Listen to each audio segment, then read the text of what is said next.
right, I'm back in the shop. We're in the Camaro this time. So there's a couple things we need to do today. I'm finally taking the motor out today, Lord willing, fingers crossed. So I'm gonna be taking the tunnel cover off so I can get to the bell housing. We're leaving the transmission in the car, taking the motor out. I've already got a plate on the motor, a lift plate, so we can put it on the lift.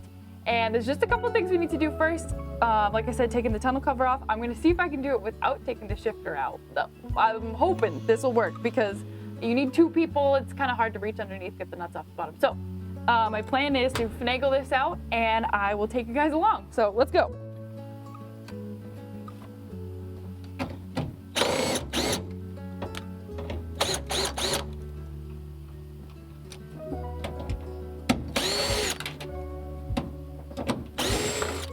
Okay, so here's a closer look at what I'm dealing with here. We've got a couple quarter turn fasteners down on the side of the tunnel cover. This is the fire bottle cable, which goes into the back here. And then we've got the shifter cable, which goes down to the transmission. So I'm gonna take off the quarter turn fasteners, and then we've got some custom made plates that we use to just cover some holes to keep the exhaust from billowing up in my face. So I'm just gonna take off, these are just some self-tapping screws. So I'm gonna go ahead and take those off so that I can get at the tunnel cover, take those quarter turn fasteners off, and then I'm gonna lift the tunnel cover, hopefully, cleanly and smoothly, gracefully, and we'll be all set.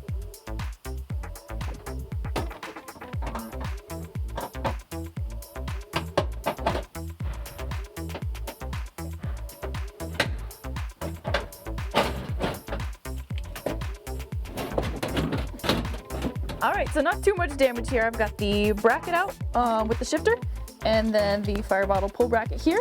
I did remember to put the trailer pin in this before I took it out, which was probably a good idea. So I disconnected the electrical here, used about every tool that we own, and now we're ready to just take the tunnel cover out so I can get to the bell housing underneath. Okay, so the tunnel cover came off without too much trouble, so now I'm gonna take out the exhaust manifold bolts and drop the headers.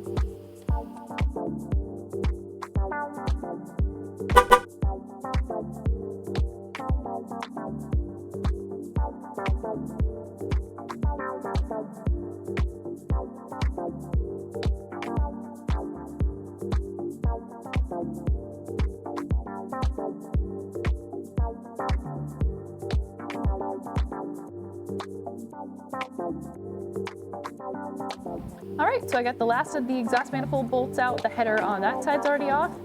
This one I'm being a little bit more careful with because I have to take the dipstick out before I can lower it all the way. So I've just got one in here to protect the spark plugs so I don't shear those off. And then I'm just gonna take the dipstick out. It twists off at the bottom. And I'm gonna go eat dinner and I'll be back. Okay, so we're back. I just did a couple things quickly off camera. First of which I pulled the dipstick, which you can't see too well, but down here I put a little red cap over that fitting, so that's all set. And you may have noticed I pulled off the header. Once the dipstick was out of the way, I just pulled that one off, and that's kind of laying under the car right here just for a moment in a puddle of oil, which we'll fix. And then coming around the front, my next couple steps are going to be this. This is the water temp. That's the sender that goes through here, comes through the firewall to the gauge. And then, let's see, this was super well, but down here, I promise, down by the oil filter, the oil pressure, that comes up through the firewall also, and that goes to that gauge. I'm gonna pop those off. I've got some zip ties over here. I'll just get those up and out of the way. And we're gonna leave this header on for a moment just because it doesn't fit past the steering super well. So I'll actually leave that there and we'll lift the motor sort of. So that'll be a little bit of dance. But that's all for the moment, and then we'll get to a couple extra things in a minute. Okay, so we're taking out the water temperature probe, which goes back to the water temp gauge on the dash. There we go, that was nice and easy. Look at this guy. I think that's kind of an old-fashioned style, but it works great, so we've had no trouble. Just get it up out of the way. It might actually stay. Yeah, perfect. All right, so down here is the oil pressure sensor. So I'm just pulling this line out. It was nice and loose already. There we go. A little oily, too bad. I'm just gonna kind of shove that in the firewall and get it up out of the way. Okay, before I forget, make a quick stop over at this radiator hose that I forgot. So I'm gonna pop this one off. Don't need too much persuasion. And then gonna go up to the distributor, take the distributor cap off, and then pull the whole distributor out. And I'll cap that off so that nothing gets in the motor. And then I'm gonna go over and take the starter cable off. And that'll do it until I remember what else I need to do. Okay, so I'm over the distributor. I'm just gonna unhook the electrical. And then I've got the cap here. Take my Phillips head screwdriver, pop the cap off. And now I'm gonna go run and get a wrench.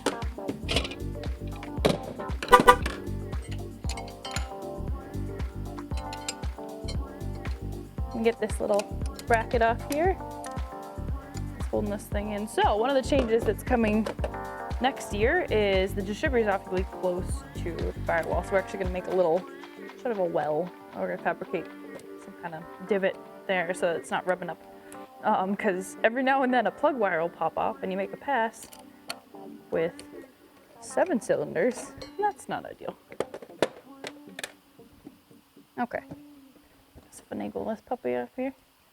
This is where that tight firewall makes things a little hard.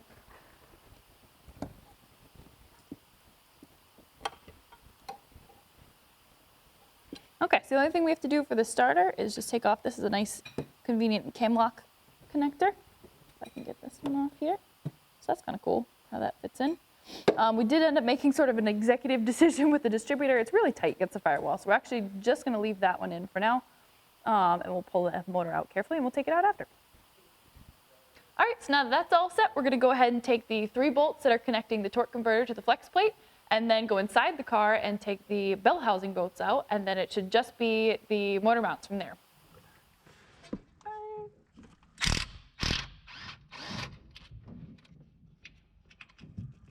This might be a time-lapse situation.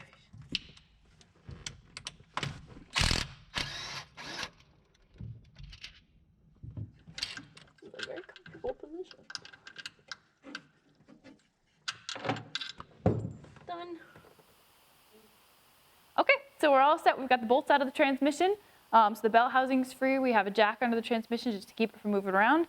The lift is ready to go. So we're just gonna get the 4 bolts out of the motor mounts and then we should be all set.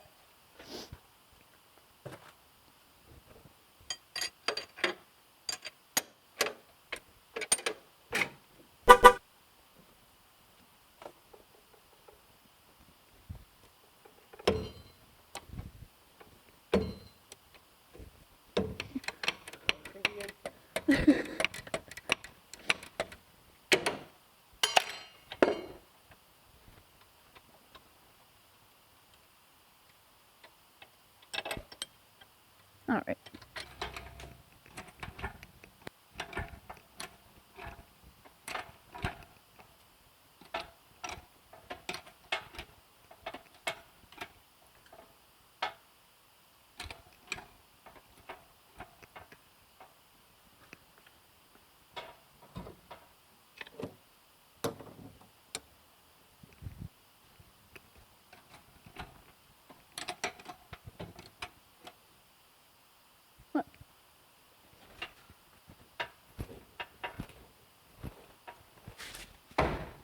Oh. All right, motor's out finally. So that's a nice big check box off our list. Just a couple little cleanup things we got to do around the car to get it ready for next season. A couple small things, and we'll take you along for those processes as well. So we're just gonna get this on the stand, and we should be all set to go. So go ahead and give us a like if you like this video. If you're on our YouTube channel, go ahead and subscribe and hit the notification bell. And we appreciate you watching. Thank you guys so much for following us at Renegade Rides and Britt Taylor Racing. If you haven't already, follow us on Instagram. That's also at Britt Taylor Racing. And we appreciate you. Have a good day. Thanks. Hey guys, it's Eric at Britt Taylor Racing. If you're not using Evans Waterless Coolant in your car, then you should be. Evans has no water, and no water means no corrosion, which saves the inside of your engine, including your water pump and your radiator. You don't have to worry about it. You can park your car for weeks or months at a time, and nothing will happen to your engine. As well, it doesn't boil until 375 degrees, and it's NHRA approved at all NHRA tracks and venues. So head on over to evanscoolant.com and use the discount code GOBRIT to save money. Get yours today.